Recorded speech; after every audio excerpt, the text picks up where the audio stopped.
అయితే ప్రభుజీ హిందువులు కృష్ణుణ్ణి అసలు ఎందుకు పూజించాలి ప్రభుజీ? హిందువు అని అంటేనే రామకృష్ణాదులందరినీ కూడా ఆరాధన చేసేవారే. సనాతన ధర్మానికి ఒక మూల స్తంభం, లేదా ఒక విధంగా చెప్పాలి అని అంటే సనాతన ధర్మానికి ఒక అన్నిటికంటే ముఖ్యమైన గ్రంథం మనకి భగవద్గీత. కృష్ణుడిని గీతాచార్యుడు అని అంటారు. కృష్ణం వందే జగత్ గురుం. మనందరికీ గురువు ఎవరు అని అంటే అది శ్రీకృష్ణుడే. గీత ద్వారా అసలు హిందువు అని అంటే ఏంటి, సనాతన ధర్మానికి చెందినవారు అని అంటే ఏంటో తెలుసా అండి? మనకి భగవంతుడి పైన నమ్మకం ఉంటే మనం హిందువులం కాదండి, మనం సనాతన ధర్మానికి చెందిన వాళ్ళం కాదు. మన శాస్త్రముల పైన నమ్మకం ఉంటే మన హిందువులం అవుతాం. చాలా మంది అనుకుంటారు మేము గుడికి వెళ్తామండి, మేము బొట్టు పెట్టుకుంటామండి, మేము భగవంతుడికి అగరబత్తి తిప్పుతామండి కాబట్టి మేము హిందువులం. Sorry sir, you are not Hindu. మనం ఎప్పుడైతే గీత, భాగవత, రామాయణాదులు అన్నిటినీ కూడా ఒప్పుకుంటాం అప్పుడు మనం హిందువులం అవుతాం అన్నమాట. ఎందుకంటే మనకి భగవంతుడి గురించి ఎలా తెలిసిందండి? మీ కృష్ణుడు ఉన్నాడు అని ఎలా తెలిసింది?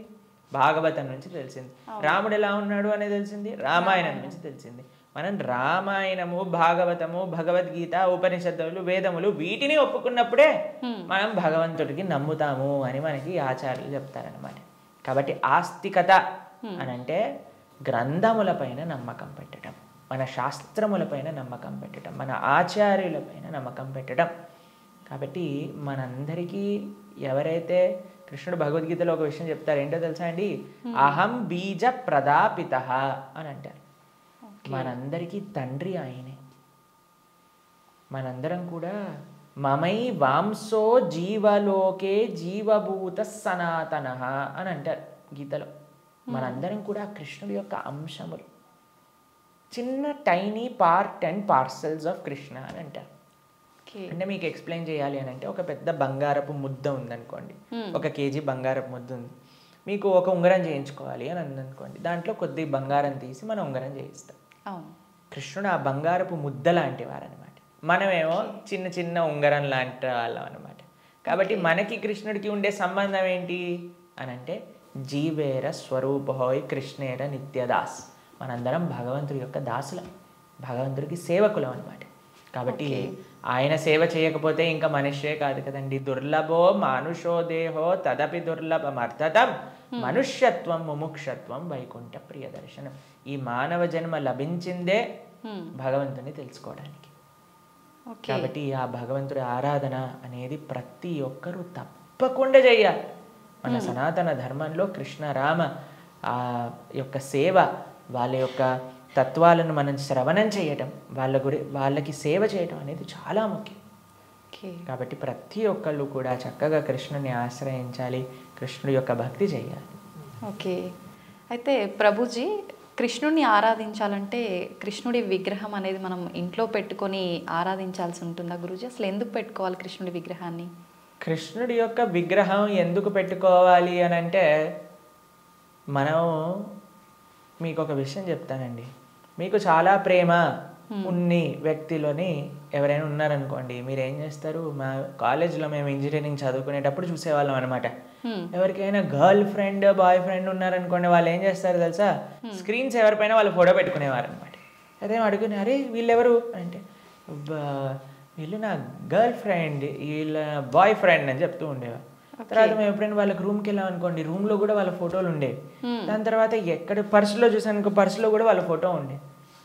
మనం ఎవరినైతే ప్రేమిస్తామో వాళ్ళ యొక్క చిహ్నాలతో మన అందరినీ నింపేసుకుంటూ ఉంటాం కదండి. అవును ప్రభుజీ. కాబట్టి మనం భగవంతుడిని ప్రేమిస్తున్నాము అన్నప్పుడు భగవంతుడి యొక్క అవే మన దగ్గర ఉండాలన్నమాట. ఇప్పుడు చూడండి, మేము స్వామి ఆరాధకులం. మా స్క్రీన్ సేవర్లో చూడండి, మీకు కృష్ణుడు కనిపిస్తాడు, పార్థసారథి.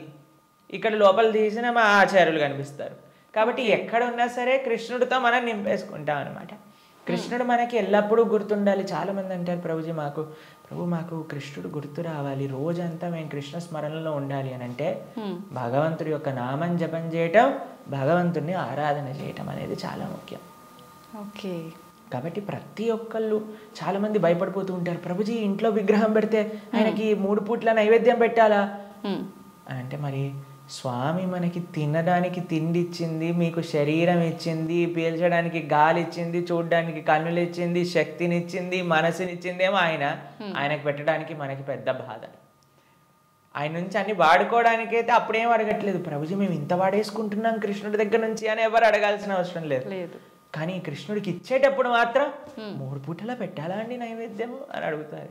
నిజంగా అలా పెడితేనే కృష్ణ పరమాత్ముడు మనందరినీ అనుగ్రహిస్తాడా ప్రభుజీ? మీరు ఒక్క విషయం చెప్తానండి, మీ ఇంటికి ఒక గెస్ట్ని తీసుకొచ్చారు, ప్రభుజీ గెస్ట్కి 3 పూట్ల పెడితేనేనా అండి ఆయన పట్ల ప్రేమ ఉన్నట్టు? ఆయన ఉపవాసం ఉంటే నాకేముందండి, ఆయన వచ్చి అక్కడ ఉన్నాడు, ఆయనంతా ఆయన ఉంటాడు, ఆయనకి ఏదైనా ఆకలేస్తూ వండుకొని తినమనండి అని అంటారండి గెస్ట్ని ఎవరినైనా? లేదు ప్రభుజీ. రాగానే మీరు ఇప్పుడు నేను రాగానే నన్ను టీ తాగుతారా కాఫీ తాగుతారా అని అడిగారా? అవును ప్రభుజీ. మరి అడగకుండా పర్వాలేదులే ఈయన వచ్చాడు కదా, ఈయన ఇష్టం ఉన్నట్టు ఈయనని కూర్చొని ఈయననే మైక్ సెట్టింగ్ చేసుకొని ఈయననే షూటింగ్ చేసుకొని వెళ్ళిపోని ఇవ్వండి అంటారా? లేదు ప్రభుజీ. కాబట్టి మనం ప్రేమతో భగవంతుని పిలిచినప్పుడు, భగవంతుడు వచ్చినప్పుడు ఆయనకి సేవ చేసే బాధ్యత కదండి మనకి. అవును.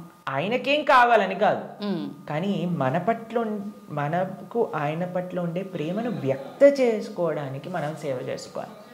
ఇప్పుడు ఆయనకి రావాల్సిన అవసరం ఏముందండి? మీరు ఇందాక అన్నారు, ప్రభుజీ మీరు వచ్చినందుకు చాలా సంతోషమైంది అని.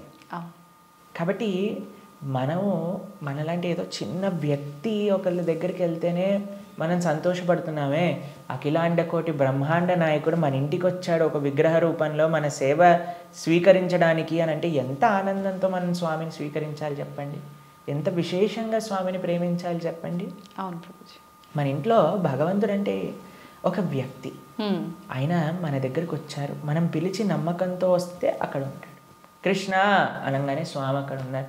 ఇప్పుడు మనం ఏం చేస్తాం, భగవంతుడి యొక్క పూజ అంటే పెద్ద ఏదో వీళ్ళు అనుకుంటారు ఒక ఎక్స్ట్రా బాధ్యత మా తలపైన వేసేస్తారని. కాదండి, ఈజీ. ఇప్పుడు నేను వచ్చాక మీరేమన్నారు, రండి కూర్చోండి, నీళ్లు తాగుతారా, ఏదన్నా తీసుకుంటారా, అంతే భగవంతుడి ఆరాధన.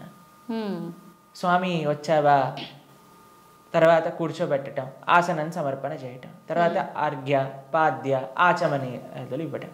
తర్వాత మీరు ఇంటికి గెస్ట్ వచ్చారనుకోండి, అయ్యా వాష్రూమ్ యూజ్ చేస్తారా, స్నానం చేసి రండి, ఫ్రెష్ అప్ అవ్వండి అంటారు కదా, స్వామికి స్నానం చేయించటం. దాని తర్వాత ఏం చేస్తారు, చక్కగా వస్త్రాలు ఇస్తారు, టవల్ ఇస్తారు, చూసుకోవడానికి వస్త్రాలు వేస్తారు, అయ్యా హాయిగా కూర్చోండి మీకు భోజనం తయారు చేసి వచ్చాం, చక్కగా రండి టిఫిన్ చేయండి భోజనం చేయండి అని చెప్తాం. భగవంతుడికి నైవేద్యం పెట్టడం, అంతే పూజ అంటే. ఇంట్లో కంగారు పడిపోయి అయ్యా మా ఇంట్లో కృష్ణుని తెచ్చుకుంటే మేము ఏమేం చెయ్యాలి, మా సమయం అంతా పోతుందా? ఎంత చేశామని కృష్ణుడు చూడడు, ప్రేమతో చేశామా లేదా. పత్రం పుష్పం ఫలం తోయం యోమే భక్తా ప్రయచ్చతి. భక్తితో కానీ మనం పెడితే అది స్వామి తప్పకుండా స్వీకరిస్తారు. కానీ పెట్టాలి. చాలామంది విగ్రహాన్ని తెచ్చుకొని పూజ చేయాలన్నమాట, అలా ఉండకూడదు. మనం స్వామిని తెచ్చుకున్నప్పుడు మంచిగా ఆరాధన చేయాలి, ప్రేమతో పూజ చేయాలి.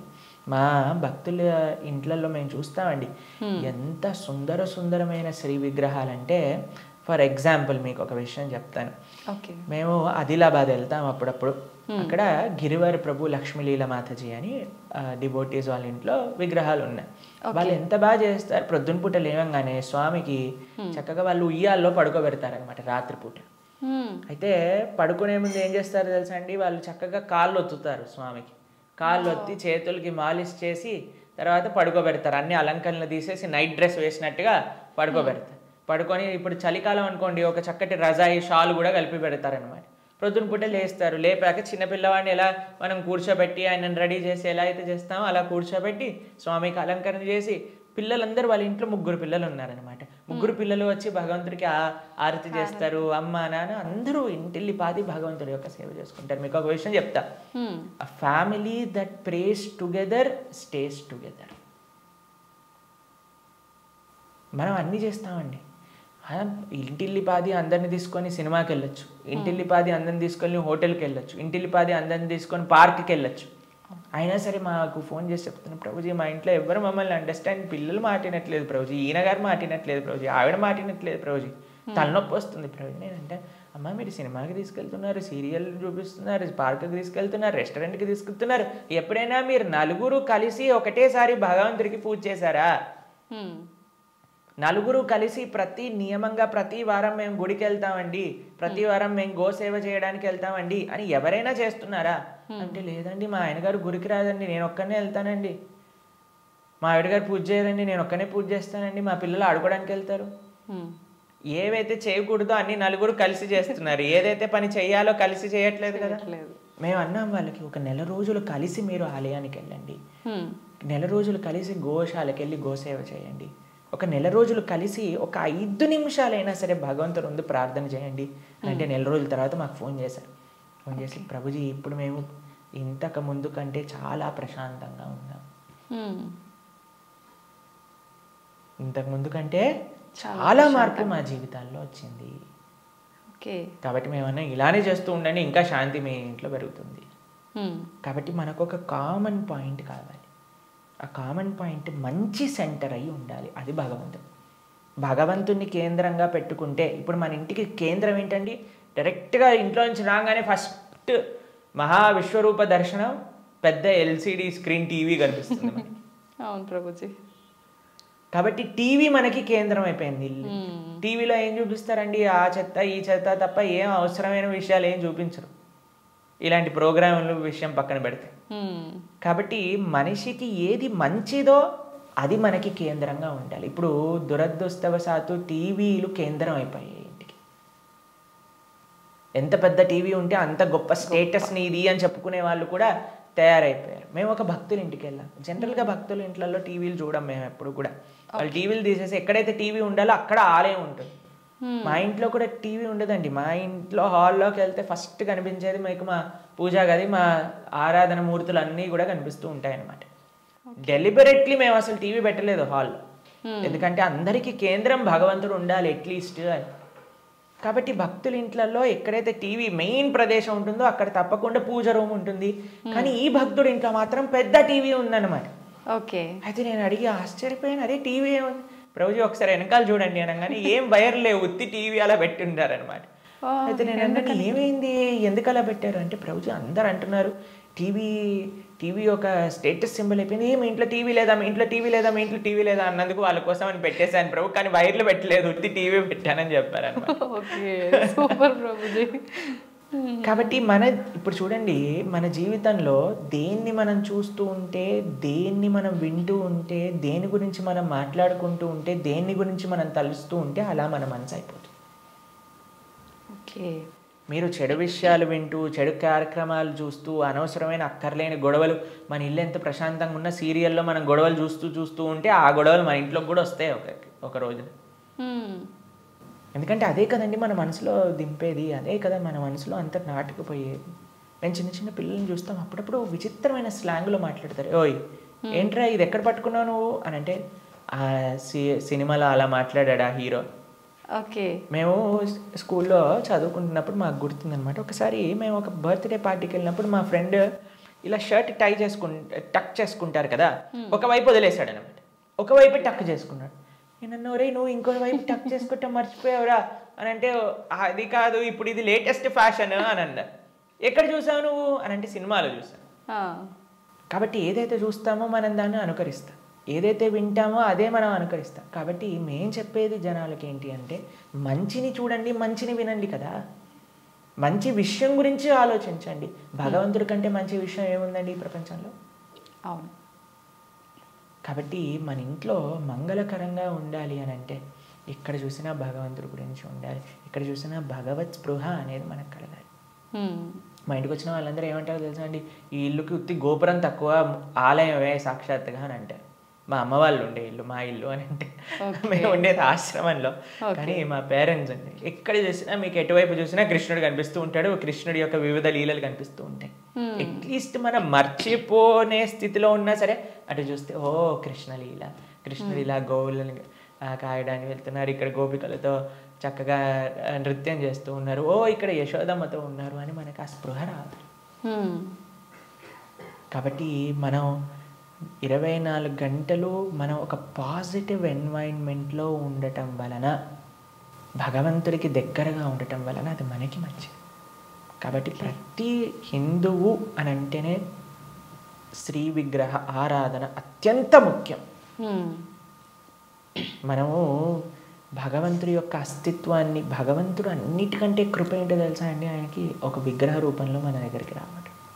ఓకే. ఆ కృపని మనందరం, ఈ సనాతన సాంప్రదాయం, పాపం మిగతా వాళ్ళకి ఆ అదృష్టం లేదు, వాళ్ళకి ఆ ఆనందం అంటే ఏంటో తెలియదు. కానీ మన సాంప్రదాయంలో ఆ విగ్రహ ఆరాధన, ఆ సేవ, భగవంతుడికి ఆ ప్రేమపూర్వకమైన సేవ చేస్తే అండి, అసలు దానికంటే గొప్ప ఆనందం ఈ ప్రపంచంలో ఇంకొకటి లేదు. కాబట్టి అటువంటి అదృష్టాన్ని మనం వదిలేసి పూజ చేయాలా, పూజ ఎందుకు చేయాలి, పూజ చేస్తే 3 పూట్ల నైవేద్యం పెట్టాలా, పూలు తీసుకొని రావాలా, మాల కట్టాలా, బట్టలు వేయాలా, అయ్యో రామ, మాకు ఇలాంటి ప్రశ్నలు ఇస్తే మాకు చాలా బాధేస్తుంది అనమాట. ఎందుకంటే మన పెద్దలందరూ, మన ఆచార్యులందరూ, మన గురువులందరూ భగవంతుడి యొక్క ఆరాధన ఎలా చెయ్యాలి, ఎంత బాగా చెయ్యాలి అని జీవితం యొక్క గోల్ భగవంతుడి ఆరాధన కోసం పెట్టేస్తే, భగవంతుడి యొక్క శ్రీమూర్తులను కాపాడటంలో పెట్టేస్తే, మనం మాత్రం ఇప్పుడు మోడర్న్ డే 21st century హిందువులు పూజ చేయాలా అని అడిగే స్థితిలోకి వచ్చేస్తాం. కాబట్టి వెరీ అన్ఫార్చునేట్. పూజ చేస్తున్నాము అంటే చాలా వరకు భయం ఒకటి మొదలైంది ప్రభుజీ అందరిలో. ఏం చేస్తే ఏం తప్పు అవుతుందో, దానివల్ల మాకేమన్నా మళ్ళీ అపచారం జరుగుతుందో, ఇట్లాంటి భయాలు ఎక్కువైపోయినాయి ప్రభుజీ. అదే కదా, ఎందుకంటే మనం దేవుడితో బిజినెస్ చేయాలి అని ప్రయత్నిస్తున్నాం కాబట్టి. బిజినెస్ ట్రాన్సాక్షన్స్లో ఏదైనా తప్పు రాసాం అనుకోండి, అయిపోయానంటే. బిజినెస్ ట్రాన్సాక్షన్స్లో ఏదైనా తప్పు చేసాం అనుకోండి, ఎందుకంటే వీడు ఏం ఆలోచిస్తున్నాడు, ఇప్పుడు నేను ఇది ఇలా చేస్తే దేవుడు నాకు అది అలా ఇవ్వాలి, అయ్యా నువ్వు నాకు 1 కోటి రూపాయలు ఇస్తే నేను నీకు 10 కొబ్బరికాయలు కొడతాను. ఏంటి, దేవుడు మీకు 1 కోటి రూపాయలు ఇస్తే మీరు 10 కొబ్బరికాయలు కొడతారా దేవుడికి? ఎంత పెద్ద దానం ఇస్తున్నాడు చూడండి దేవుడికి. అసలు ఇలా తయారైపోయాం కదండి. మనకి ఏం అవసరం లేదు, ప్రేమ మనకు అవసరం లేదు భగవంతుడి పట్ల. దేవుడా నువ్వు నాకు ఇది ఇవ్వు, నాకు ఆరోగ్యాన్ని ఇవ్వు, నాకు బట్టలు ఇవ్వు, నాకు డబ్బులు ఇవ్వు, నాకు కార్లు ఇవ్వు, నాకు ఇల్లులు ఇవ్వు, నాకు పిల్లలు ఇవ్వు, నాకు పెళ్లి చెయ్యి. మనం తిరుపతి ప్రవచనాలు చెప్తూ ఉంటే, ఒక మంచి భార్య కోసం తిరుప్పావై వ్రతం చేయొచ్చా, మంచి భర్త కోసం తిరుప్పావై వ్రతం చేయొచ్చా? ప్రతిదీ కూడా మనం మన కోరికలు తీర్చుకోవడానికి భగవంతుని వాడుకుంటున్నాం.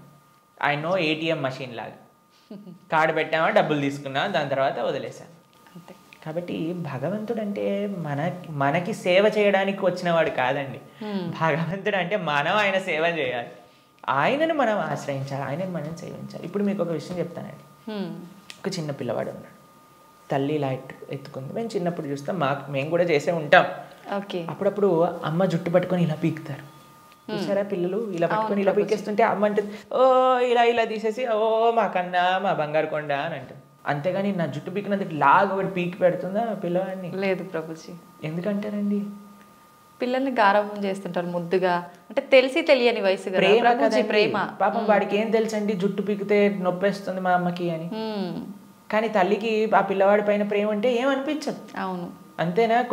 కొన్నిసార్లు పిల్లలు చూసారా, మూత్రం పోసేస్తూ ఉంటారు. ఆ తాతగారు ఎత్తుకున్నప్పుడు, అమ్మమ్మ ఎత్తుకున్నప్పుడు ఏమని అంటారా అండి, తీసి పిల్లవాడిని ఇలా పడేస్తారా పాట అని? ఇంకా హ్యాపీగా ఫీల్ అవుతారు. ఎంత ఒకళ్ళని చూసానమాట మేము, ఓ మా పిల్లవాడు, మా మనవాడు మూత్రం పోసాడే అని ఎగిలిపోతున్నాడు ఆయన. ఎందుకు? ప్రేమ ఉంది కాబట్టి భగవంతుడు ప్రేమైకమూర్తి. అందుకే కృష్ణుడి గురించి ఏమన్నా మనం, ప్రేమ స్వరూపం. ఆయనని మాత్రం మనకి తెలియగా, అయ్యా నా భక్తిమాన్, నాకు భక్తి లేదండి, నాకు మంత్రాలు తెలియదు, నాకు నీ పైన అంత ప్రేమ లేదు స్వామి, నాకు తెలిసింది మా గురువులు చెప్పిన విధంగా నీకు పూజ చేస్తున్నా, నువ్వే అన్నిటినీ కాపాడుకో, నువ్వే ఇది ఆరాధన పూర్తి చెయ్యి అని ప్రేమతో చేస్తే స్వామి ఎందుకు అలా చేయడండి? ఎలా చేసినా సరే స్వామి స్వీకరిస్తా. ప్రేమ ఉండాలంతే.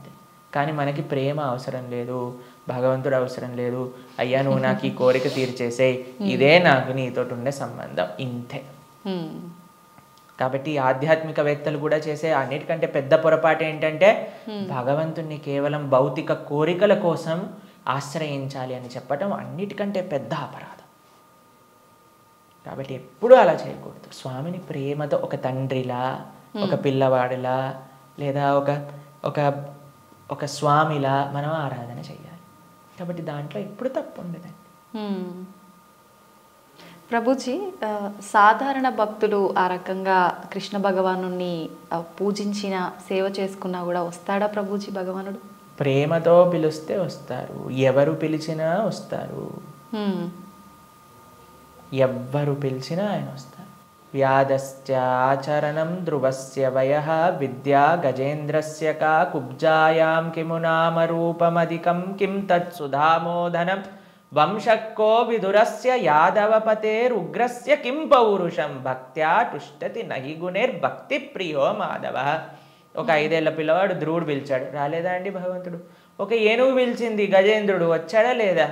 ఒక కుబ్జ అనే ఒక కురూపి స్త్రీ పిలిచింది, స్వామి కృపనిచ్చేశాడు కదా. ఉగ్రసేన మహారాజు, సుధామ ఆయన పాపం డబ్బులే లేవు. కృష్ణుడు ఏ కులాన్ని చూసో లేదా జ్ఞానాన్ని చూసో లేదా డబ్బుల్ని చూసో అందాన్ని చూసో వయస్సుని చూసో యోగ్యతని చూసో రాడండి. భక్త్యా తుష్టతి నహి గుణైర్భక్తి ప్రియో మాధవ. కృష్ణుడు ఉన్నాడు, స్వామి పలుకుతాడు అనే నమ్మకంతో ఎవరైతే పిలుస్తారో, ఇప్పుడు ఎవరైనా ఆ శ్రీ భగవంతుడి యొక్క విగ్రహాన్ని చూసి ఇది బొమ్మ అనుకుంటే బొమ్మలానే ఉంటాడండి. ఇది మట్టితో చేశారా అంటే మట్టే ఉంటాడు. స్వామి ఉన్నాడు అని నమ్మితే ఎక్కడైనా భగవంతుడు ఉంటాడు. ఎవరైనా చెప్పారనుకోండి, అరే ఈ మట్టి విగ్రహంలో భగవంతుడు రావటం అపరాధం అని అంటే వాడికి భగవత్ తత్వం గురించే తెలియదు. మీకు ప్రేమ ఉందనుకోండి, ఎక్కడ పిలిచినా ఒక వ్యక్తి వస్తారు. అవునా కాదా చెప్పండి? అవును ప్రభుజీ. మేము ఒక ప్రోగ్రామ్కి వెళ్ళామండి. అయితే వాళ్ళు అన్నారు, ప్రభుజీ మా ఈ చిన్న ప్రోగ్రామ్కి వస్తారని మేము అనుకోలేదు ప్రభుజీ, కానీ పిలవంగానే మీరు వచ్చారు. ఒక చిన్న వ్యక్తినండి, ఒక ఇన్సిగ్నిఫికెంట్ పర్సెంట్ లైక్ మీ ఒక దగ్గరికి వెళ్తే వాళ్ళు ఎంత ఆనందపడ్డారు, అరే మా ప్రదేశానికి కూడా వస్తారా, మా ఇంటికి వస్తారా ప్రభుజీ అని ఆనందపడ్డారు. అదే ప్రేమతో పిలిస్తే భగవంతుడు రాడు ఈ వస్తువులోకి అని చెప్తే అసలు భగవంతుడు ప్రేమ ఉన్నట్టేనా? అసలు ఆయనకి భగవంతుడి గురించి తెలిసినట్టేనా? కాబట్టి ఎవరైతే విగ్రహారాధన దూషిస్తారో most unfortunate and most ignorant people in the entire creation. మా స్వామికి మనం అంటే ప్రేమ, మనందరం అంటే ప్రేమ, కాబట్టి మనం ఎక్కడికి పిలిచినా ఆయన వస్తారు. కాబట్టి ఆ ప్రేమ ఎవరు పిలుస్తారు అని కాదండి, ఎవ్వరు పిలిచినా సరే ప్రేమతో నమ్మకంతో కృష్ణుడు ఉన్నాడు. ద్రౌపదీదేవి పిలిచినప్పుడు రాలేదా అండి? ఏమైనా చూసుకున్నాడు ఆయన? యోగ్యతలు ఏం చూసుకోలేదే. ఎవ్వరు పిలిచినా ఆయన వస్తారు అన్నమాట. ఆయన రెడీగా ఉంటారు, ఆయన ఇలా ఉంటాడు, రెడీ టు జంప్ అన్నట్టుగా. ఎవరు పిలుస్తారు, ఎవరి దగ్గరికి వెళ్ళాలి అని. కానీ మనం ఏం చేస్తామండి, మన సంరక్షణ మనం చూస్తాం. అయ్యా నేను ఎలా నన్ను కాపాడుకోవాలి అని చూసుకుంటాం. కాబట్టి ఆయన హ్యాపీగా అక్కడ ఉంటారు. అయ్యా నాదేం బాధ్యత కాదు స్వామి, నీదే తండ్రి అని మనం చేతులు ఎత్తేసాం అనుకోండి, ఆయన మనల్ని కాపాడు. ఓకే ప్రభుజీ, కృష్ణ భగవానుని అవతార పరిసమాప్తి ఎలా జరిగింది ప్రభుజీ?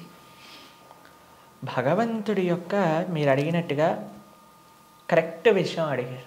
అవతార పరిసమాప్తి ఇలా చెప్పాలి కృష్ణుడిని సంబోధించినప్పుడు, లేదా రాముడిని, ఏ భగవంతుడి యొక్క అవతారమైనా సరే. భగవంతుడికి పుట్టుక ఉండదండి. జన్మ కర్మచమే దివ్యం. భగవంతుడు ఏం చెప్పారు? ఆయనది దివ్యమైన జన్మ. దాన్ని మనం అవతారము అని అంటాం. ఇప్పుడు మీరు ఎప్పుడైనా చెప్తారా, రోజు ప్రొద్దున పూట సూర్యుడు పుడతాడు, సాయంత్రం పూట చనిపోతాడు అని అంటారా? లేదు. ఏమంటాం మనం? సూర్యుడు ఉదయించాడు, అస్తమించాడు, అంతేనా? అవును ప్రభుజీ. భగవంతుడు కూడా ఉదయిస్తాడు, భగవంతుడు కూడా అస్తమిస్తాడు. సూర్యుడు అస్తమిస్తాడు అంటే పోయినట్టేనా? ఇంకా ఆయన నీకు కనిపించట్లేదు, కానీ ఇంకెక్కడ ఉన్నట్టే కదా. అవును. ఇప్పుడు మనకి ఇండియాలో సూర్యాస్తమయం అయిపోయింది అంటే ఇంకో దేశంలో సూర్యోదయం అవుతున్నట్టు కదా. కాబట్టి భగవంతుడు ఎప్పుడూ ఎల్లప్పుడూ కూడా ఆయనకి మరణము అనేది ఉండదు, జన్మ అనేది ఉండదు. ఆయన మన పైన కృపతో అవతారాన్ని స్వీకరిస్తారనమాట.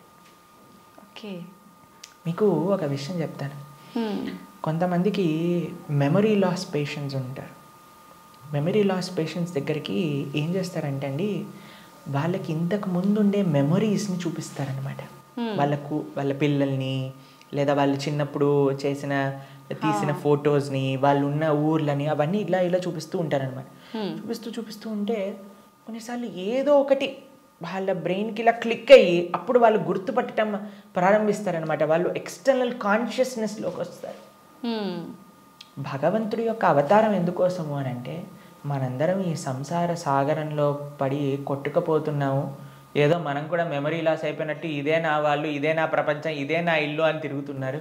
వీడికి వీడి నిజమైన స్వరూపాన్ని చూపించాలి అని స్వామి అవతరించి స్వామి యొక్క లీలల ద్వారా రామాయణ భాగవతాదుల ద్వారా అయ్యా ఇది నువ్వు ఈ ప్రదేశానికి చెందినవాడివి అని మనకు చూపిస్తారు. అప్పుడు ఓ నేనైతే ఈ మనుష్యుని కాదా, ఓ అయితే ఇది నేను ఈ కులానికి చెందినవాడిని కాదా, ఈ ప్రాంతానికి చెందినవాడిని, నేను కృష్ణుడి దాసున్నా, నేను ఉండాల్సింది ఆ భగవంతుడి యొక్క లోకంలో కదా అని మనం కూడా మర్చిపోయిన వాళ్ళకి కొద్దిగా బుద్ధిని ఇవ్వడానికి స్వామి అవతార స్వీకారం చేస్తారనమాట. మనందరం పడిపోయి ఈ సముద్రంలో పడిపోవటం అంటే ఏంటండి, మునిగిపోవటమే. అవును. కానీ సముద్రంలో మునిగేవాడిని కాపాడాలి అని అంటే ఎక్కడో ఆకాశం నుంచి కాపాడలేం కదండి, ఆయన కూడా సముద్రంలోకి రావాలి కదా. అలా భగవంతుడు కూడా ఈ ప్రపంచంలో దిగి మనల్ని పట్టుకొని బయటికి తీసుకురావడానికి ఆయన ఒక అవతారాన్ని స్వీకరిస్తారు. ఆ ప్రయోజనం అయిపోయినట్టు ఏంటి ప్రయోజనం భగవంతుడు అవతరించడానికి? భగవద్గీతలో కృష్ణుడు చెప్పారు, యదా యదా హి ధర్మస్య గ్లానిర్భవతి భారత. అయ్యా ఎక్కడైతే ధర్మం నశిస్తుందో అక్కడక్కడ నేను అవతరిస్తా. పవిత్రానాయ సాధూనాం వినాశాయ చతుష్కృతాం ధర్మ సంస్థాపనార్థాయ సంభవామి యుగే యుగే. అయ్యా ఎక్కడైతే భక్తుల్ని కాపాడాలో, ఎక్కడైతే అధర్మాన్ని నాశనం చేయాలో, ధర్మాన్ని స్థాపన చేయాలో అక్కడ నేను అవతరిస్తాను అని. కాబట్టి అప్పుడప్పుడు భగవంతుడు వివిధ రూపాలలో అవతరిస్తారు.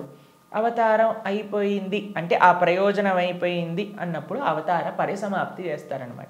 కాబట్టి చాలామంది కృష్ణుడు చనిపోయాడు, కృష్ణుడు పుట్టాడు. కృష్ణుడు పుట్టలేదండి, కృష్ణుడు చనిపోలేదు. కృష్ణుడు అవతరించారు, కృష్ణుడు అవతార పరిసమాప్తి చేశారు.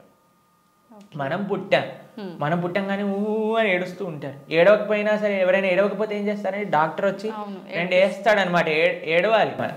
కానీ కృష్ణుడు పుట్టినప్పుడు తెలుసా అండి, నవ్వుతూ పుట్టాడు. అమ్మ నాన్న ఆశ్చర్యపోయాడు. జలధరుదేహు నాజాను చతుర్బాహు సరసీరు జాక్షు విశాలాక్షు జారు గదా శంఖ చక్ర పద్మ విలాసు కంఠ కౌస్తుభమణి కాంతిబాను కమనీయ కటిసూత్ర కంకణ కేయూర శ్రీవత్సలాంఛనాంచిత విహారు సురకుండల ప్రభాయుత కుంటల లాటు వైఢూర్య మణి గణవరి కిరీటు బాలు పూర్ణేందు రుచిజాలు సుగుణాల బాలు భక్తలోకపాలు కృపావిశాలు జూచి తిలకించి పొలకించి యొబ్బి చెలరేగ వసుదేవుడు ఉత్సహింపే అని అంటారనమాట భాగవతంలో. అంత ఆనందపడిపోయేవాడు కృష్ణుని చూశాక వసుదేవుడు పుట్టంగానే శంఖచక్ర గదా పద్మములు పట్టుకొని. వసుదేవుడు అంతా ఆనందపడ్డారనమాట కృష్ణుడు అవతరించినప్పుడు. ఎప్పుడైనా మీరు చూసారండి పిల్లవాడు పుట్టినప్పుడు నాన్న అమ్మ బాగున్నారా మీరు అని అడగటం? కానీ కృష్ణుడు పుట్టంగానే వాళ్ళ చరిత్రలు మొత్తం కూడా చెప్తారు, వసుదేవుడిది ఇంకా దేవకీ దేవిది.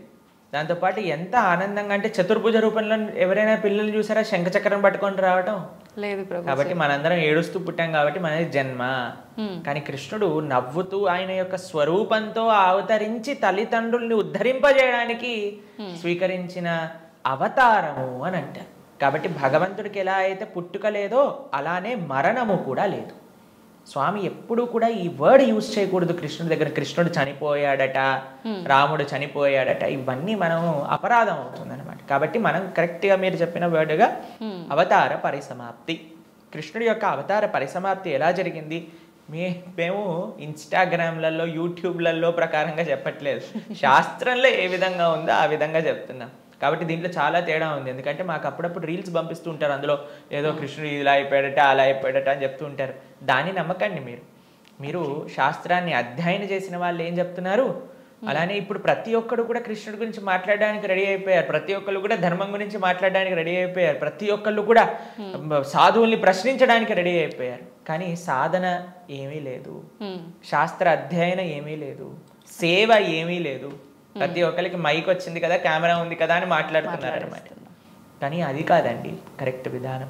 తద్విద్ధి ప్రణిపాతేన పరిప్రశ్నేన సేవయా ఉపదేశంతితే జ్ఞానం జ్ఞానినః తత్వదర్శిన. ఒక గురువు దగ్గరికి వెళ్ళి సేవ చేస్తూ ఎంత కష్టం తెలుసా అండి మీకు? ఒక విధంగా శాస్త్రం విషయాలు నేర్చుకోవాలి అని అంటే ఆ నమ్మకం, ఆ డెడికేషన్, ఆ ఇంట్రెస్ట్, ఆ సేవ, పరిప్రశ్న ఇవన్నీ కావాలి మనకి. ఇప్పుడు ఒక విషయం మనకి టీవీ మాధ్యమంగానో మన ఇంటర్నెట్ మాధ్యమంగానో అన్ని సులభము అయ్యాయి. ఆ సులభం అవ్వటంలో రెండు ఉన్నాయి. ఎవరైనా మాట్లాడింది మనం నమ్మేస్తాం. అలా కాదు. మనం ఎప్పుడు మేము ఒకటే విషయం చెప్తాం, ఎవరైతే సాధువులు చక్కటి పరంపరాగతంగా జ్ఞానాన్ని నేర్చుకున్నారో, ఎవరైతే శాస్త్ర అధ్యయనం చేశారో అటువంటి వాళ్ళ దగ్గర నుంచి మనం వినాలి. ఎవరైతే గురువుల్ని ఆశ్రయించి గురువుల దగ్గర నుంచి విన్న వాళ్ళు ఉన్నారు, ఎవరైతే జీవితంలో సొంతంగా దాన్ని సాధన రూపంగా వాళ్ళు చేస్తున్నారో అటువంటి వాళ్ళ దగ్గర నుంచి వినాలి. కాబట్టి మనకి భాగవతం చెప్తుంది, భగవంతుడు ఒకానొక సమయంలో అయ్యా ఈ ప్రపంచంలో ఉండే అధర్మ మొత్తం కౌరవుల వైపు ఒక్కసారి అందరినీ గ్యాదర్ చేసేసి కంప్లీట్ చేసేస్తాడు అనమాట. ఇక అయిపోయింది అని అనుకున్నప్పుడు ఆయన చక్కగా ఒక దగ్గర ప్రభాస క్షేత్రము అనే ప్రదేశంలో ఆయన ఇలా ఉన్నారనమాట. ఉన్నప్పుడు ఒక వేటగాడు వచ్చి ఒక జింకని వేటాడుతున్న ఆయన కృష్ణుడి యొక్క పాదాన్ని, శ్రీపాదాలను చూస్తూ జింకలా అనుకొని బాణాన్ని వేశాను. వేసినప్పుడు అది కృష్ణుడి యొక్క పాదానికి తాకింది. మీకు ఒక విషయం చెప్తాను, లాజికల్గా ఆలోచిద్దాం. మీ అందరికీ లాజిక్ థింకింగ్ చాలా ఎక్కువ కదండి. పాదాలలో బుల్లెట్ దిగింది అని అనుకుందాం, బాణం కూడా పక్కన పెట్టేసేయండి, చనిపోయాడు అని మీరు ఎప్పుడైనా విన్నారా? మన సీరియళ్ళల్లో సినిమాలలో అయితే ఇక్కడ బుల్లెట్ తగినా సరే లేచి నించొని మళ్ళీ మాట్లాడిన వాళ్ళు ఉన్నారు. కాబట్టి పాదాలలో బాణం తలిగితే ఎలా కృష్ణుడిని అవతార సమాప్తి చేశారు, శరీరాన్ని చాలించేశారు అని ఎలా చెప్తాను చెప్పండి. కాబట్టి అదొక లీల. ఎందుకండి కృష్ణుడు ఇలా లీల చేశారు?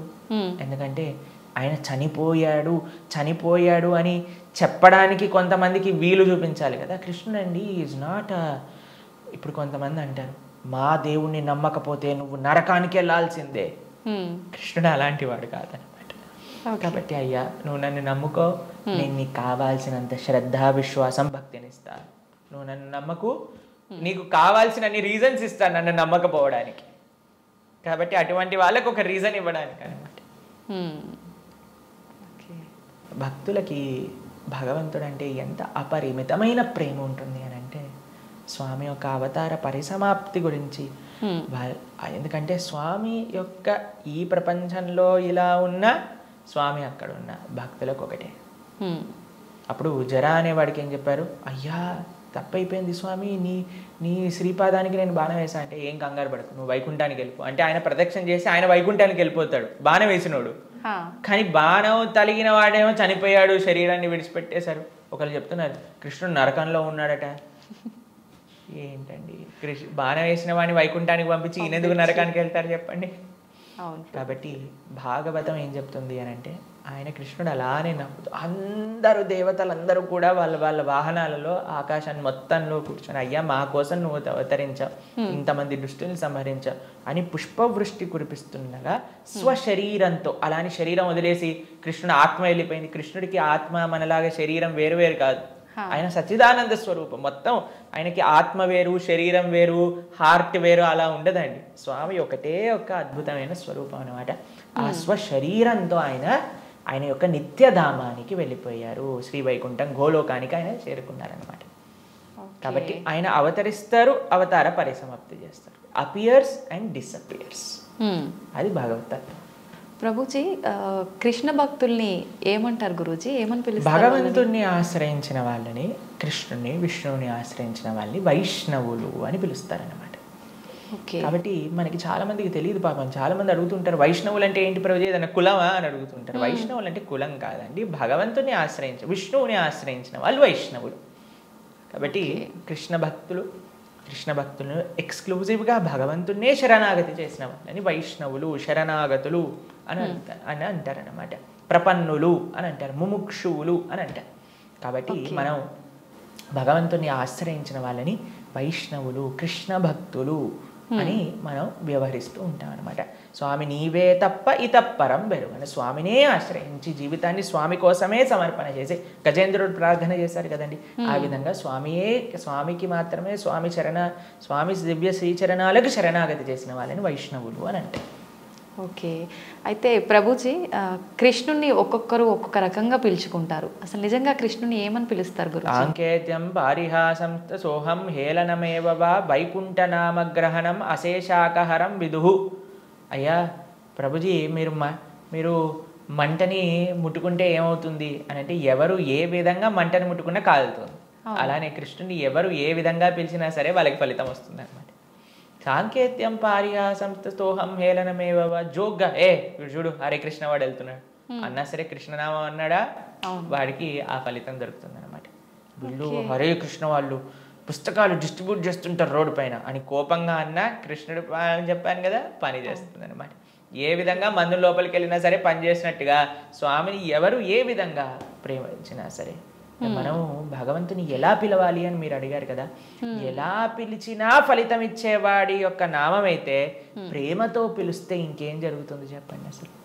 ఇంకా మంచి అద్భుతంగా ఆ యొక్క భక్తి, ఆ యొక్క ప్రేమ, విశ్వాసంతో మనం ఎప్పుడైతే ఆ భగవంతుడి యొక్క నామాన్ని తీసుకుంటామో, కలో దోష నిదేరాజన్ అస్తి ఏకోన్ మహాన్ గుణాన్ కీర్తనాతేవ కృష్ణస్య ముక్త సంగ పరం బ్రజేత్. ఈ కలియుగంలో అన్ని దోషాలతో నిండిపోయింది. ఎక్కడ చూసినా సరే అండి, మాకు ఫోన్ చేసిన వాళ్ళందరూ ప్రభుజీ ఈ బాధ ఆ బాధ ఈ కష్టం, వాడు అలా చేశాడు వీడు ఇలా చేశాడు, వీళ్ళు అలా మోసం చేశారు, వాళ్ళు అలా మాట్లాడుతున్నారు, వీళ్ళు ఇలా ఇబ్బంది పెడుతున్నారు, ఇదే అండి ఎక్కడ చూసినా సరే. న్యూస్ చూసినా టీవీ చూసినా ఎక్కడైనా ఇదే కదండి అంతా కూడా. ఇక్కడ ఆ యుద్ధం జరుగుతుంది, ఇక్కడ ఈ యుద్ధం జరుగుతుంది, ఇక్కడ ఈ దొంగతనం అయింది, అక్కడ యాక్సిడెంట్ అయింది. ఎక్కడ చూసినా ఈ ప్రపంచంలో కష్టాలే అట. ఈ కష్టాలతో నిండిపోయిన ఈ ప్రపంచంలో నుంచి బయటపడాలి అని అంటే ఏకైక మార్గం ఏమిటి అని అంటే భగవంతుడి యొక్క నామస్మరణ. కేవలం భగవన్నామస్మరణ మాత్రమే మనల్ని తరింపజేస్తుంది ఈ ప్రపంచంలోంచి. అందుకే కృతేయ ధ్యాయతో విష్ణుం త్రేతాయాం యజతో మకై ద్వాపరే పరిచర్యాయాం కలో తత్హరికీర్తనం. ఈ కలియుగంలో శాస్త్రం ఇచ్చిన ఒక అద్భుతమైన ఔషధం ఏంటి అని అంటే భగవన్నామ స్మరణ. ప్రేమతో మనస్సుతో ఆ భగవంతుడి యొక్క నామాన్ని స్మరించాలి. హరే కృష్ణ కృష్ణ కృష్ణ హరే హరే, హరే రామ రామ రామ హరే హరే. ఇది మహామంత్రం. అందుకే హరిర్నామ హరిర్నామైవ కేవలం కలోర్నాస్తైవ నాస్తైవ నాస్తైవ గతిరన్యద అని చెప్పారనమాట శాస్త్రంలో. ఆ భగవంతుడి యొక్క నామస్మరణ తప్ప ఈ కలియుగంలో ఇంకొక మార్గం లేదు తరించడానికి అని కూడా మన శాస్త్రం చెప్తుంది. కాబట్టి ప్రేమతో, భక్తితో, శ్రద్ధతో, విశ్వాసంతో, నమ్మకంతో మనం భగవంతుడి యొక్క నామస్మరణ చేయాలి. ఓకే. అయితే ప్రభుజీ, కృష్ణుడి విగ్రహం పెట్టుకుంటుంటారు చాలామంది. అసలు ఎందుకు పెట్టాలి గురుజీ కృష్ణుడి విగ్రహాన్ని?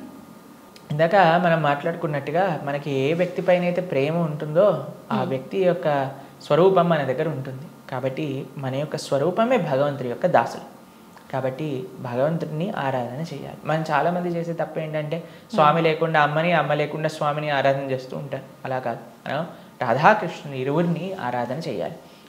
మీరు ఇంట్లో శ్రీ విగ్రహాలను పెట్టుకుంటున్నారు అని అంటే ఆరాధన కూడా తప్పకుండా చేయాలి. భగవంతుడికి నైవేద్యం పెట్టడం, ఆరతి ఇవ్వటం, ఉత్సవాలు జరపటం, అభిషేకాలు చేయటం, వీటన్నింటినీ కూడా చక్కగా చేసుకోవాలి.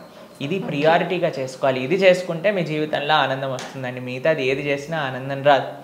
కాబట్టి మనం ప్రణవానంద దాస్ అనే యూట్యూబ్ ఛానల్లో మనకి సదాచారం కోర్సులో మనం ఎలా భగవంతుడి యొక్క ఆరాధన చేయాలి అని చెప్పి ఉన్నాం. దాన్ని తప్పకుండా శ్రవణం చేయండి. అలానే భగవంతుడి యొక్క శ్రీ విగ్రహాలు మీరు తీసుకునే ముందు మనం సంపూర్ణ భాగవతాన్ని చెప్పుకున్నాం. గీతా భాగవతాలు మన ప్రణవానంద దాస్ అనే ఛానల్లో మీకు లభిస్తాయి. ఈ మొత్తం సిరీస్ని శ్రవణం చేయండి. అప్పుడు మీకు అసలు ఎందుకు నేను భగవంతుని ఆరాధన చేయాలి అనే దానిపైన క్లారిటీ వస్తుంది. దాని తర్వాత ఎలా ఆరాధన చేయాలి అనేది మీరు తర్వాత చూసుకుందరు. కానీ కాబట్టి మనం హిందువులుగా కేవలం నేమ్ సేక్ హిందూస్ అవ్వకూడదు. కేవలం బొట్టు పెట్టుకునే హిందూస్ అవ్వకూడదు. శనివారం ఉపవాసం చేసే హిందువులం అవ్వకూడదు.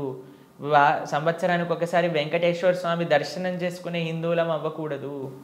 మనం అవ్వాలి అని అంటే మన సనాతన ధర్మం యొక్క తత్వం ఏంటి, గీతా భాగవతాలు ఏం చెప్తున్నాయి, అసలు హిందూ అంటే ఏంటి అని ఫస్ట్ తెలుసుకోండి.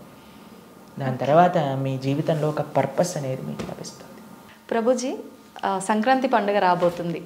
సంక్రాంతి పండుగ అసలు విశిష్టత ఏంటి ప్రభుజీ మీ మాటల్లో? ముందుగా మీ అందరికీ సంక్రాంతి శుభాకాంక్షలు. మనకి సంక్రాంతి ఒక హార్వెస్ట్ ఫెస్టివల్గా మనం చేసుకుంటాం అనమాట. పంటలన్నీ చేతికొచ్చే సమయానికి రైతులందరూ కూడా ఎంతో ఆనందంగా చేసుకునే ఫెస్టివల్. దాంతోపాటు ఉత్తరాయణ పుణ్యకాలం స్టార్ట్ అవుతుందన్నమాట. మనకి దక్షిణాయనం, ఉత్తరాయణం అని రెండు ఉంటాయి. మన దేవతలకి మన మనుష్యుల కాలమాన ప్రకారంగా 6 నెలలు వాళ్ళకి రాత్రి, 6 నెలలు పగలు. కాబట్టి ఈ సంక్రాంతి నుంచి ఉత్తరాయణము అనే ఒక పుణ్యకాలం స్టార్ట్ అవుతుంది అని చెప్తారనమాట. కాబట్టి this is a very nice time. మంచి సమయం మనం భగవంతుడి వైపు మంచి వింటూ మంచిగా భగవద్భక్తిని ఆచరించడానికి ఒక మంచి సమయం కూడా మనకి ఆరంభమవుతుంది అని అంటారనమాట. మకర సంక్రాంతి, సూర్యుడు మకర రాశిలోకి ప్రవేశిస్తూ ఉంటారు.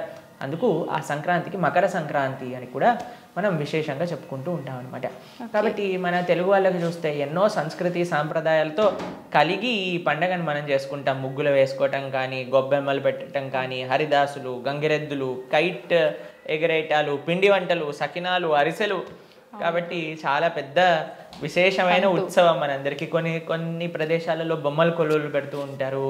తర్వాత ఇంట్లోకి అందరు చుట్టాలు వస్తూ ఉంటారు. ఇట్స్ భగవంతుడు మన సనాతన సాంప్రదాయంలో అండి ఒక అద్భుతమైన విషయం ఏంటి అని అంటే ఏ ఉత్సవం చేసుకున్నా సరే భగవత్ సంబంధమై ఉంటుంది.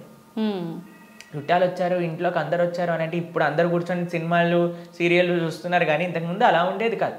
అందరూ కూడా భగవంతుడు ఆరాధన చేయటం, అందరు కలిసి ముగ్గులు వేసుకోవటం, చక్కగా కైట్స్ ఫ్లై చేసుకోవటం. వీటన్నిటిలో ఏంటి అని అంటే మన సనాతన సంస్కృతిలో ఎన్ని విశేషమైన పండుగలు ఏ విధంగా అంటే అందరినీ సమాజంలో దగ్గరికి తీసుకొచ్చి ఆ బంధుత్వాలు ఆ సంబంధాలన్నిటినీ కూడా ప్రేమపూర్వకంగా మనం చక్కగా ఎలా నిర్వర్తించాలో అందరినీ కలిపే పండగలు మన పండగలు అన్నమాట. కాబట్టి నెల రోజులు తిరగంగానే ఇంకో పండుగ వస్తుంది. ఎందుకంటే వీఆర్ ఆల్వేస్ సనాతన సంస్కృతి ఎప్పుడైనా సరే అందరినీ కలుపుకుంటూ ముందుకు తీసుకెళ్ళటంలో బిలీవ్ చేస్తుంది. ఏ పండగ ఏ ఉత్సవం అయినా సరే మన ఇంటికి రావటం, అందరితో కలవటం, మంచి మాట్లాడటం. మీకు ఒక సజెషన్ ఏంటి అని అంటే అందరూ కలిసి ఉన్నప్పుడైనా మన నిత్య పార్ట్నర్ మన ఫోన్ కొద్దిగా పక్కన పెట్టి బంధువులతో మాట్లాడటం, వాళ్ళని చక్కగా వాళ్ళతో సమయాన్ని స్పెండ్ చేయటం అలా మనం చేసుకోవాలి. కాబట్టి అందరితో కలిసి భగవంతుడి యొక్క ఆరాధన చేసుకుంటూ చక్కగా నైవేద్యాన్ని భగవంతుడికి సమర్పణ చేసి అందరితో పంచుకుంటూ ఎంత చక్కటి సంస్కృతి సాంప్రదాయం మనం చూస్తాం. ముగ్గులు వేసుకోవటం, హరిదాసులు రావటం, కృష్ణ భగవన్ నామాన్ని కీర్తిస్తూ వాళ్ళు వెళ్తారు. గంగిరెద్దులు ఇంతకుముందు ఇవన్నీ చూసేవాళ్ళు, కానీ ఇప్పుడు అన్ని చోట్ల డీజేలు, బాలీవుడ్ సాంగ్స్ వాటి తప్ప ఇంకేం కనిపించట్లేదు. కాబట్టి ఎవ్రీ ఫెస్టివల్ మనం మార్చేసుకుంటూ ఉన్నాం, మన సంస్కృతిని డిస్ట్రాయ్ చేస్తూ ఉన్నాం అనమాట. అలా కాకుండా అట్లీస్ట్ ఇలాంటి ట్రెడిషనల్ ఫెస్టివల్స్ వచ్చినప్పుడు మన ట్రెడిషన్స్ వైపు మనం వెళ్ళడానికి ప్రయత్నం చేద్దాం. Traditional clothing, traditional music, traditional food, in the sense everything should be traditional. అప్పుడే మనం కాపాడుకున్న వాళ్ళం అవుతాం ఈ సంస్కృతి సాంప్రదాయాలన్నింటినీ కూడా. ఇప్పుడు మనకు ఇప్పుడు అనిపించవచ్చు పర్వాలేదులే కొంతమంది చేస్తున్నారు కదా అని, కానీ నెక్స్ట్ జనరేషన్ అప్పటికి సంక్రాంతి ఉండాలి, అప్పటికి హరిదాసులు ఉండాలి, అప్పటికి గంగిరెద్దులు ఉండాలి, అప్పటికి ముగ్గులు ఉండాలి, అప్పటికి గొబ్బెమ్మలు ఉండాలి, అప్పుడు కైట్స్ ఒక్కటి ఉంటుందండి. ఎందుకంటే మన వాళ్ళ ఏమంటాం దీన్ని ఒక ఆనందం, ఎంజాయ్మెంట్ కదా, అందుకోసం. కాబట్టి just don't keep things which gives you happiness, but we should also strive to keep our culture alive. కాబట్టి మనం కూడా మన సంస్కృతి సాంప్రదాయాలు ఎంత వీలైతే అంత సంరక్షించడానికి ప్రయత్నం చేస్తూ ఉందాం. 10 మంది కలిసినప్పుడు మంచిగా మాట్లాడడానికి, మంచి విషయాలు మాట్లాడుకోవడానికి, మంచిగా మన సంబంధములు గట్టిగా ఏర్పరచుకోవడానికి ఒక మంచి ఆపర్చునిటీ. చాలామంది ఊర్లకు వెళ్తూ ఉంటారు. ఊర్లకు వెళ్ళినప్పుడు మీ కుటుంబ మర్యాదలు ఏంటి, ఆ సంస్కృతి ఏంటి, ఆ సంప్రదాయాలు ఏంటి, అక్కడ ఉండే ఆలయాలు ఏంటి, అక్కడ ఉండే విశిష్టత ఏంటి, వాటిల్లో టైం స్పెండ్ చేయండి. హైదరాబాద్లో ఉన్నప్పుడు మేము సినిమానే చూస్తాము, ఊరికి వెళ్ళినప్పుడు కూడా మేము సినిమానే చూస్తాం. హైదరాబాద్లో ఇన్స్టాగ్రామ్ చూస్తాం, ఊరికి వెళ్ళాక ఇన్స్టాగ్రామే చూస్తాం. అంటే ఊరికి వెళ్ళటం ఎందుకు, హైదరాబాద్లోనే చూసుకోవచ్చు కదా. అవును ప్రభుజీ. కాబట్టి ఎక్కడికి వెళ్ళినా సరే we should be experiencing that moment. Right. కాబట్టి అది ఎప్పుడైతే మనకు వస్తుందో అప్పుడు I think we will make a good change in the society. కాబట్టి సంక్రాంతి పండుగ, దీపావళి పండుగ, దసరా పండుగ, ఇవన్నీ పండుగలు ఎందుకు అని అంటే మనందరినీ భగవంతుడితో జోడించడానికి, అందరూ కలిసి భగవంతుడి దగ్గరికి ప్రయాణించడానికి అన్నమాట. కాబట్టి అన్ని పండుగలలో భగవత్ సంబంధం, మన బంధుమిత్రుల భాగవత సంబంధం. ఇది సనాతన సాంప్రదాయం, ఇది హైందవ ధర్మము అని అంటే అందరినీ కలుపుతూ భగవంతుడి వైపు ప్రయాణం. అది ఏ పండగైనా సరే ఇదే కోర్ ప్రిన్సిపల్ అన్నమాట. నిజంగా చాలా మంచి సందేశం ప్రభుజీ. చాలామంది మీరు అన్నట్టుగా ఫోన్లు, ఫేస్బుక్లు, ఇన్స్టాగ్రామ్లు, టీవీలు, ఏ కొత్త ప్రోగ్రామ్ వస్తుందా టీవీ ముందు కూర్చొని చూద్దాము అనే పోకడలోనే ఉన్నారు. కానీ మీరు అన్నట్టుగా ఫ్యామిలీతో టైం స్పెండ్ చేద్దాము అనే ఆలోచన చాలా తక్కువ మందిలో ఉంది ప్రభుజీ. టైం స్పెండ్ చేస్తున్నా సరే సెల్ఫీలు తీసుకొని అప్లోడ్ చేయడంలోనే ఉందన్నమాట. కాబట్టి కొద్దిగా సెల్ఫీలు తక్కువ చేయండి, తర్వాత ఆ సెల్ఫ్ని అక్కడ ఇవ్వడానికి ప్రయత్నం చేయండి. ఈ సంక్రాంతి నుంచి మనం ప్రారంభం చేయొచ్చు. ఈ సంక్రాంతి ఇంకొక విశేషమైన విషయం ఏంటి అని అంటే, మన రాముడు 500 సంవత్సరాల తర్వాత ఆయన ఆలయంలోకి పునఃప్రవేశం చేస్తున్నారనమాట. కాబట్టి మనందరం కూడా ఈ ఇయర్ నిజంగా మనకి చాలా హ్యాపీ ఇయర్. ఎందుకంటే మన రామచంద్రుడు ఇన్ని సంవత్సరాలు టెంట్లో ఉన్న రాముడు పుట్టిన ప్రదేశంలో రాముడికి ఆలయం లేకుండా పోయింది. కానీ ఇప్పుడు మళ్ళీ ఆ రామచంద్రమూర్తి ఆయన ఆలయంలోకి వెళ్తున్నారు. కాబట్టి మనందరం హిందువులుగా ప్రతి ఒక్కళ్ళం సంకల్పం చేసుకుందాం, ఆ రోజుని మనందరం మళ్ళీ ఒక వైభవమైన ఉత్సవంగా దీపావళిగా చేసుకోవాలి అని మన ప్రధానమంత్రి గారు మనకి చెప్పారనమాట. కాబట్టి చక్కగా మనం ఉత్సవంగా చేసుకుందాం, రామాయణాన్ని తప్పకుండా విందాం, రాముడిని కేవలం ఆలయంలో కాకుండా మన హృదయాల్లో స్వాగతించే విధంగా మీరందరూ కూడా మన ఛానల్లో 16వ తారీఖు నుంచి ప్రణవానంద దాస్ ఛానల్లో రామాయణం ప్రతిరోజు ప్రొద్దున మనం చెప్పుకుంటున్నాం అనమాట. కాబట్టి అందరూ శ్రవణం చేయండి, ఆ రాముడి యొక్క తత్వాన్ని మీరు తెలుసుకోండి, మీ పిల్లలకి తెలియజేయించండి. అందరూ ఎప్పుడైతే రాముడి గురించి తెలుసుకుంటారో అప్పుడు రామరాజ్యం వస్తుంది. ఒక వ్యక్తి రావటం వల్ల రామరాజ్యం కాదు. ఎందుకంటే రామో విగ్రహవాన్ ధర్మ. అందరం ధార్మికంగా ఉండాలి, అందరూ సుఖ సంతోషాలతో మనం విష్ చేస్తున్నాం కదండి, happy new year, happy Sankranti. Happy ఉండాలి అని అంటే ధర్మం ఉండాలి. ధర్మం ఎక్కడ ఉంటుంది? రాముడు ఎక్కడుంటే అక్కడ ధర్మం ఉంటుంది. రాముడు ఎక్కడ ఉంటాడు? ఎక్కడైతే ఆయన భక్తులు ఉంటారో, ఎక్కడైతే ఆయన గురించి తెలుసుకొని ఆయన చూపించిన ఆదర్శాలు జీవితంలో అనుసరిస్తారో అక్కడ రాముడు ఉంటాడు. కాబట్టి మీ అందరికీ కూడా ఒక అద్భుతమైన గర్వించాల్సిన ఒక రోజు మనకు వస్తుంది. జనవరి 22 రామ యొక్క పునఃప్రతిష్ఠ. ఆ రోజుని కూడా మనం ఎంతో వైభవంగా అందరూ సనాతన సాంప్రదాయానికి చెందిన వాళ్ళందరూ కూడా నిర్వర్తించాలి. హరే కృష్ణ. నిజంగా మిమ్మల్ని కలిసినందుకు, మీతో ఇంత మంచి మాటలు నేను విన్నందుకు చాలా సంతోషంగా ఉంది ప్రభుజీ. మాకు కూడా చాలా సంతోషంగా ఉంది, మీతో మంచి విషయాలు పంచుకున్నందుకు, మంచి ప్రశ్నలు మీరు అడిగినందుకు చాలా సంతోషం. మీకు కూడా సంక్రాంతి శుభాకాంక్షలు. Thank you Prabhuji. మీకు కూడా నా వైపు నుంచి, మా ప్రేక్షకుల వైపు నుంచి సంక్రాంతి శుభాకాంక్షలు. Thank you very much Prabhuji. Hare Krishna.